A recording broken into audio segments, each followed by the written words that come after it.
quoique pas tout à fait, puisque l'une avait 2 mètres de plus que l'autre et qui contribuait à faire la fierté de Manhattan. Aujourd'hui, c'est une cicatrice encore douloureuse pour l'Amérique. Le 11 septembre 2001, vous vous en souvenez certainement, un avion a percuté la tour nord, puis un autre a percuté la tour sud. Ce matin, le pape Benoît XVI, en visite aux États-Unis, a voulu venir prier sur ce lieu désormais appelé Ground Zero.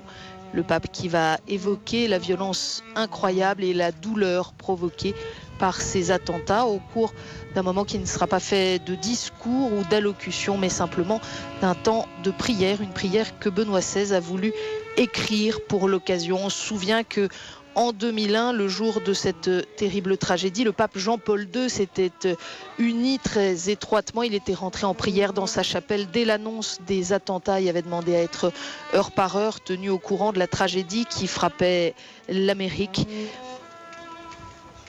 Le pape Jean-Paul II qui s'était associé également le 14 septembre à la minute de silence qui avait parcouru la planète.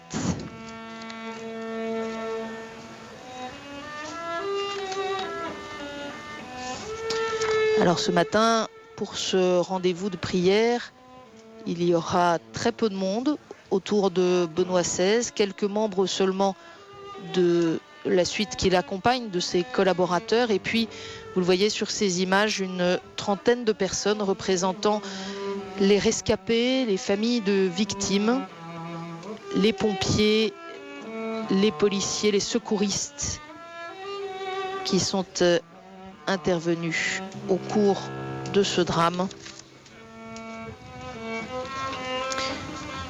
Le pape qui, dans l'audience générale, le pape Jean-Paul II, au lendemain des attentats, le 12 septembre 2001, s'interrogeait comment peuvent se passer des épisodes d'une si sauvage atrocité et constatait que le cœur de l'homme est un abysse d'où émergent quelquefois des projets d'une inaudible férocité, capable en un instant de bouleverser la vie sereine et laborieuse d'un peuple.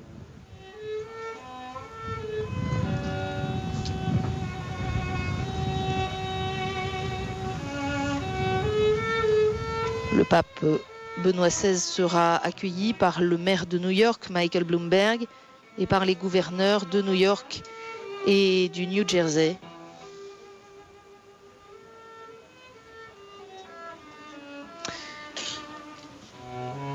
Cet attentat auquel il faut associer ceux du Pentagone et de la Pennsylvanie de ce même 11 septembre a coûté la vie à 2896 victimes. Et l'on compte encore une vingtaine de disparus.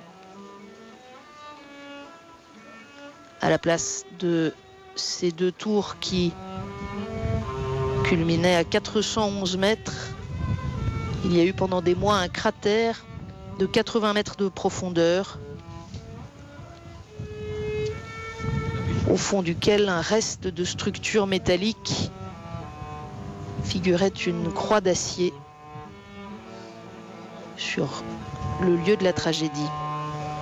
Il y a eu dès 2002 le lancement d'un concours pour la reconstruction,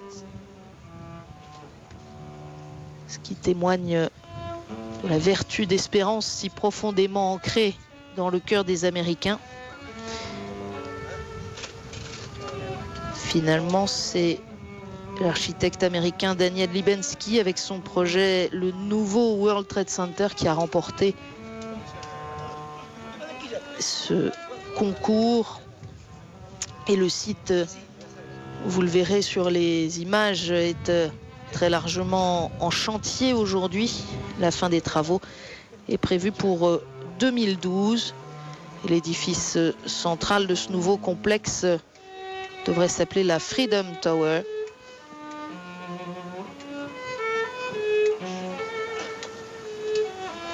Mais il y a aussi au bord de ce grand espace encore vide pour l'instant, il y a aussi un mémorial du World Trade Center